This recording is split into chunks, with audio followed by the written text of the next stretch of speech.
السلام عليكم ومرحبا بكم. ان شاء الله يلقاكم هذا الفيديو كامل بخير وعلى خير. ومرحبا بكم في كويزين ريتاج دي زاد. اليوم جيتكم بكيكه اللي سميتها انا كيكه العجيبه، اقتصاديه ومقاديرها بسيطه، اللي ضفت لها صوص الشوكولا. ما نطولش عليكم، ندوزو نشوفوا المقادير وطريقه التحضير مع بعض. الحاجه الاولى واش راح نديرو؟ راح ندير الكيكه تاعنا، وفي نفس الوقت راح نقول لكم المقادير. نحكم الطاس تاع الميكسر تاعنا اللي متواجد في كل بيت. راح نضيفو كاس تاع الماء.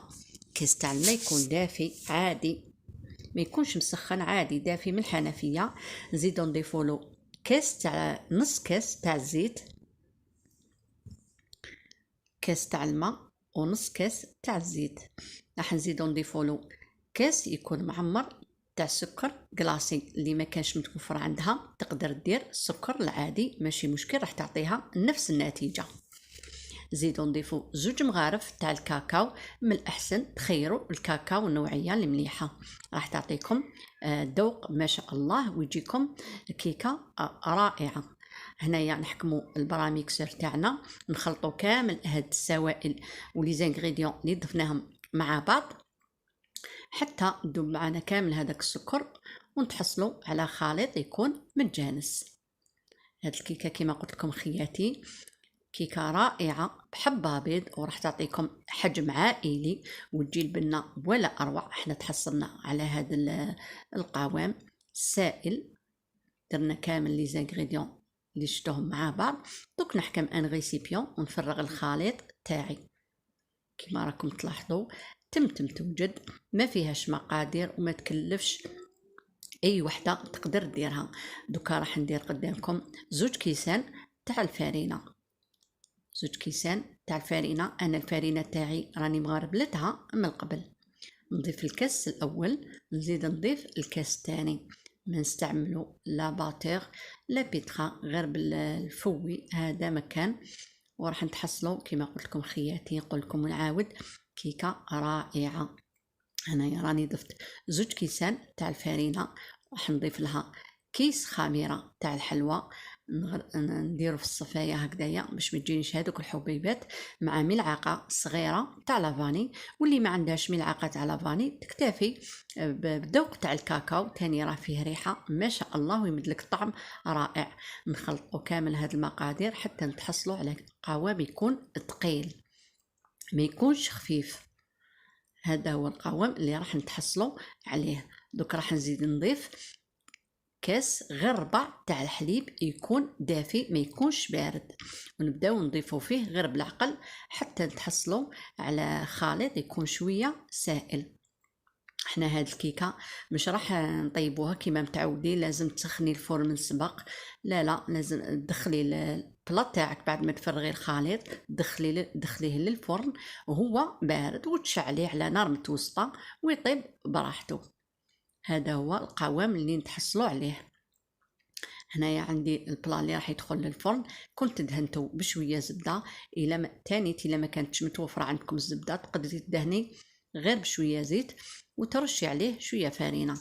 نفرغوا الخليط تاعنا في البلا اللي راح يدخل للفرن بهذا الشكل، ننزلوه كامل.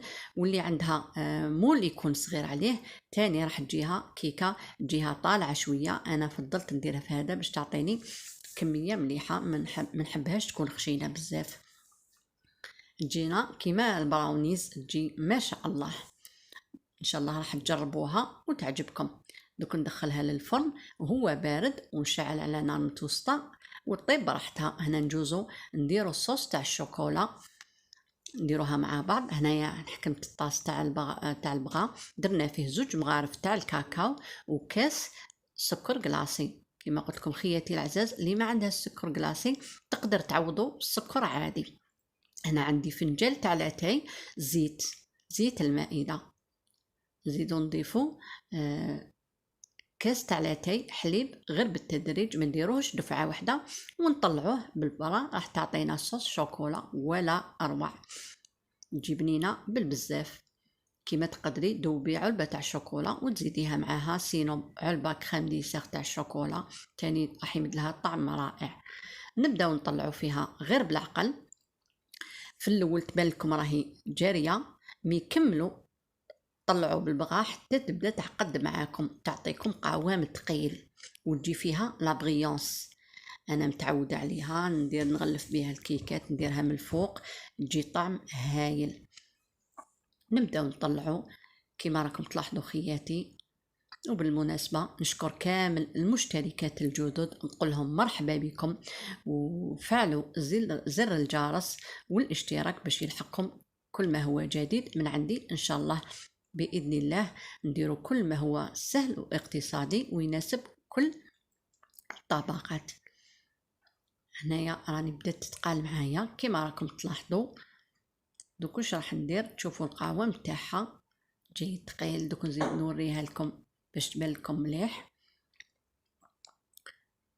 نفرغها في كاش غرفيه صغيره تاع الزجاج وندخلوها للثلاجه حتى توجد معنا الكيكه تاعنا. هاي لي صوص الشوكولا اللي حضرناها مع بعض. شوفوا القوام تاعها، كميه قليله بمقادير بسيطه راح تعطيكم نتيجه ولا اروع، صدقوني راني نعطيكم بكل مصداقيه. هنايا بعد ما طابت لي الكيكه تاعي وبردت لي، دوك راح نفرغ عليها مباشره هذيك صوص الشوكولا اللي خدمناها مع بعض. انا زينتها هكا وانتم لكم الاختيار، ما تقيدوش كيما راني ندير انا. واش متوفر في البيت تقدروا ديروا معجون، تقدروا ترشوا سكر غلاس من الفوق، مع انه راه المقادير كامل بسيطه وكامل باذن الله راح تكون متواجده في كل بيت. نفرغوا كامل هذيك الشوكولا اللي خدمناها مع بعض ونمشوها صاير داير على هذيك الكيكه تاعنا. وانا راح ندير لها حبيبات تاع الشوكولا، لمسه اختياري كانت عندي في الدار، وانتم تقدروا تخلوها هكذاك. نمشوها ساير داير وندخلوها للثلاجة حتى تبرد مليح مليح وتحكم هذيك الشوكولا روحها. بيان سور راح تحكم هذيك الشوكولا، راح تحكم روحها، ما تبقاش هكذايا مطلوقه. نديرو نرش عليها هذيك حبيبات الشوكولا كما قلت لكم خياتي. هاد اللمسه تاني تقعد اختياري، وندخلها للثلاجة بعد ما تبرد وتحكم روحها نشوفوها مع بعض.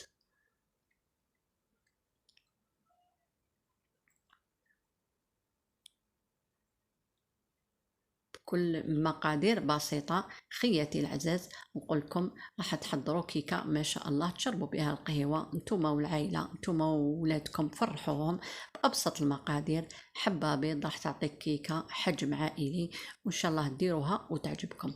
دوك أنا نخليها في الثلاجة ندخلها تبرد ونشوفوها في شكلها النهائي. هذه هي الكيكة بعد ما بردت لي وحكمت روحها هذيك صوص شوكولا. نقسمها قدامكم تشوفوها كيفاش جات من الداخل. راهي ريحة الكاكاو الله يبارك، صدقوني طعم ولا أروع. بإذن الله جربوها خياتي وخلوا لي في التعليقات كيفاش خرجت لكم، كيفاش جاتكم، ودعموني بتعليقات الملاح. ربي يزين أحوالكم. هذا هو شكلها، شوفوا جا ما شاء الله، راهي تعبر على نفسها وخفيفة خفيفة وطيبة ما شاء الله. وما بقى لي في الاخير خياتي العزاز نقول لكم ما تنسونيش بالاشتراك وتفعلوا زر الجرس باش يلحقكم كل ما هو جديد. ولكم مني جزيل الشكر. الى الملتقى حبيباتي، دمتم في رعاية الله وحفظه. سلام.